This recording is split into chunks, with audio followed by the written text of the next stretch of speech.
Hi, and welcome to the latest episode of the Third and King podcast. Today is Wednesday, May 29th, and the Giants just dropped Game 3 of their series with the Philadelphia Phillies, 6-1. We're going to get into some thoughts about the game. We'll go over 4 things we liked and 4 things we didn't like. Just real quick, before we dive into the game, the Giants have won 4 series in a row, getting them back to currently a game above 500. I wanted to quickly talk about a very light controversy that happened with the Giants and their last game the last 2 games of the series with the Mets, where they used Camilo Doval in a situation where they had a 5-run lead on Saturday, which made him unavailable for the next day, where they went into the 9th inning with a 3-1 lead and then ended up dropping the game because Camilo Doval was unavailable. I actually didn't really have any issue with the way that they handled that between Saturday and Sunday. It very quickly went from an extra inning tight game on Saturday to having a 5-run lead. Camilo Doval was getting ready in the bullpen, was gassing it up. A lot of relievers say that as soon as they get that ready, that they're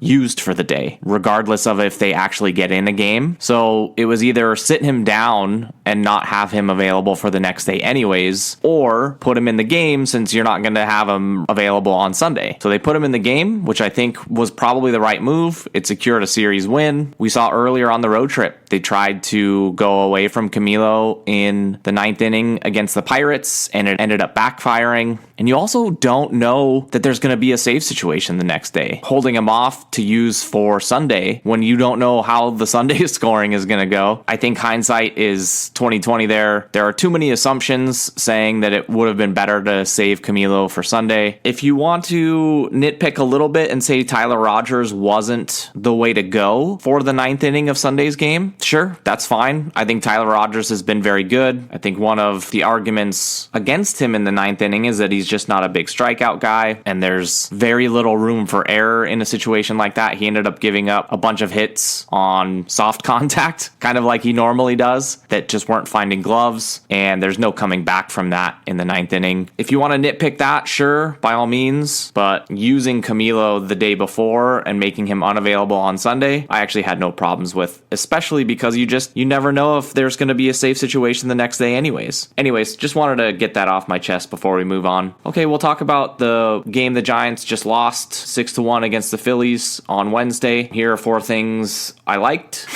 Not much. A 6-1 loss is not that exciting for the losing team, and it was a little bit ugly. They still took the series. Again, they've won 4 series in a row now. Quickly talking about yesterday's game, I actually kind of really like bullpen games. I know that that's been a point of contention with Giants fans over the last couple of years because they've used a lot of openers and or bullpen games. I actually really like them. It kind of gives me like a playoff atmosphere. It's like all hands on deck, next man up, real team win. And then it just kind of makes it feel better if you're able to pull a win out of something like that, especially when the Phillies had Zach Wheeler on the other side, who's one of the best pitchers in baseball, and you're able to win that game, a bullpen game versus him. I don't know, it just kind of feels like a lot of fun. I think on a regular basis, we don't want to have bullpen games regularly from a spectator's perspective. Better to know who's going to pitch every 5 days and maybe adjust your calendar accordingly if you want to make sure that you catch every Jordan Hicks start or whatever the case may be, just as an example. But I think every once in a while they're kind of fun. And speaking of the bullpen as a whole has been very good lately. Sean Jelly's been great. They pitched 5 shutout innings on Monday after Snell left, the full bullpen game Tuesday, and then even Wednesday outside of Randy Rodriguez, who had a shaky outing, but he's been really good lately other than that shaky outing, and he just kind of didn't have command and walked 3 guys. I mean, even Luke Jackson had 2 scoreless innings on Wednesday's game. I think the bullpen is really rounding into form, and pitching and defense should be the strength of this team, and that does include the bullpen. So after kind of a shaky start to start the year, I think they've really rounded it into form and have been pitching really well. Okay, the next thing I liked, Wilmer had a couple of hits, so maybe he's getting it going. He's had a really slow start to the year with Lamont Wade Jr. going down, which is a huge bummer for this team. They're going to rely on Wilmer Flores quite a bit to start at first base, maybe a little bit more than they would want. I think this kind of always happens with Wilmer, where they don't really have a place for him to start the year, and then just something happens happens and sure enough, he's your everyday guy. Maybe he's going to respond a little bit better to being an everyday player instead of getting just pinch hits here and spot starts there. So maybe those 2 hits will really get him going. Thirdly, Brett Wisely had another good game. He came in for Marco Luciano after Luciano had exited with hamstring tightness. Before that, I actually was going to bring up that it had been odd that Luciano hadn't been playing over the past few days. Not because Wisely hadn't been playing well, but for instance, in last night's game, they pinch hit Tyler Fitzgerald for Brett Wisely, and that just seemed like a perfect opportunity to use Luciano, even if you want to pinch hit with Luciano and then put Fitzgerald in as the defensive replacement on the other side of the pinch hit. But maybe this is all related. I don't think it's like a benching situation where it's because of his defense.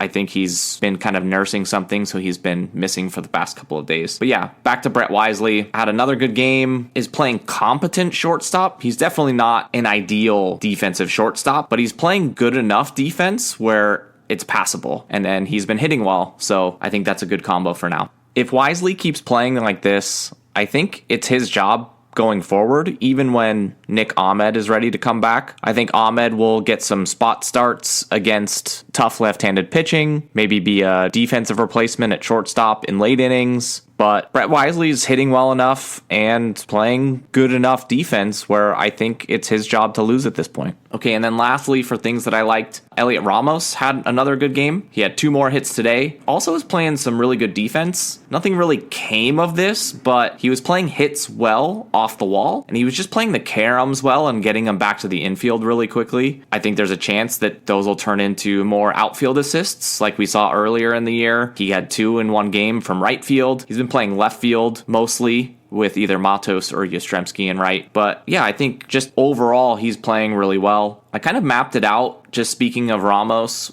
for when Conforto comes back. And if you're playing 7 days a week, you basically are going to rotate 4 guys with Ramos, Yastrzemski, Conforto, and Soler between 3 positions of left field, right field, and DH. And if they do that well, they can get one of those players 6 starts and then 3 of them 5 starts in a 7-day week. So I think there's enough playing time to go around. And then depending on the handedness of the pitcher, will determine who gets those starts. And then we know the Giants like to pinch hit, so there will still be plenty of pinch hit opportunities, even if they're not getting a start. But yeah, I think if we look at it like 4 players for 3 positions, there will be enough starts to go around between all of those guys. Don't really know what that means for Austin Slater. That does complicate things, but at least if we're talking about Ramos, Conforto, Yastrzemski, and Soler, then I think there are enough starts to go around for those 4 guys. Okay, and then we'll move over to things that I didn't like about this game. First and foremost, Kyle Harrison. He gave up 13 base runners in 5 innings between 12 hits and 1 walk. That's too much traffic. 4 runs in 5 innings isn't the worst thing in the world, especially considering that the Giants offense has been scoring some runs as of late. But I feel like with 13 base runners in 5 innings, you're actually lucky to get out of there with only 4 runs. It's just too much traffic. And then outside of the actual game results, he's sitting low 90s now. And at times we were seeing him in like the mid 90s, more 94s, 95s last year, and like 90 to 92 this year. Every once in a while, he'll dial it back and we'll see a 94 or 95 this year, but those are the exception, where last year that seemed to be where he was more sitting. I'm not sure if that's a choice and they're trying to keep him from blowing out or tiring out down the stretch, or if there's something mechanical. I'm not sure, but yeah, especially when you rely so much on the fastball, there's a big difference between a 92 and a 95, especially with how he creates that deception. The second thing I didn't like about this game is Jorge Soler. He just looks a little lost right now. He looked like he was coming around on the road trip, but since they've been home, he's 0 for 12 with 4 strikeouts. Hopefully he's just in a rough stretch and can figure it out, because they really need his bat in the middle of the lineup, especially with Lamont Wade Jr. out. Okay, the third thing I didn't like was the benches clearing, we'll call it, incident. Kyle Harrison threw up and into Harper. It was definitely not intentional. I can see why Bryce Harper would be upset about a pitch up and in. From my view, it didn't seem like it was that up and in, but when a pitch is coming at 92 and it's up and in, I can at least understand why he's upset. Now, even though I can understand why he's upset, he was yelling at Harrison on the mound, which that part I don't get, because it was clearly not intentional. So I don't really understand why he was yelling. And then the very next pitch, Harrison, almost exactly the same pitch. Looks like his front shoulder flies open. His fastball goes up and in with left-handed arm side run. Almost hits Harper again. It actually hits the knob of the bat, so it's a foul ball. He took exception to it. The bench is cleared. Nothing really happened. I was able to do a little bit of lip reading, and I saw that Harper was saying over the plate when he was yelling at Harrison, and then after the pitch hit his bat, he did say something about, it's fine, it hit my bat. I don't really know what started all of that, but it was just a little bit weird. Maybe we'll get some quotes after the game, or maybe we'll get one of those lip reading videos to tell us what really happened. Okay, and then the last thing, and this one is just to keep an eye on, is Luis Matos. Since they went on the road after his huge Player of the Week performance at home, Pittsburgh, Mets, and Philadelphia series, he's 7 for his last 40, which isn't great. That's under 200. Hopefully he turns it around. Again, I think that's more just something to keep an eye on as opposed to what I didn't like.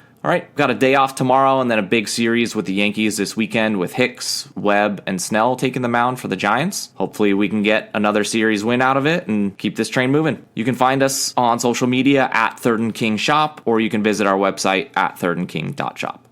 Thanks.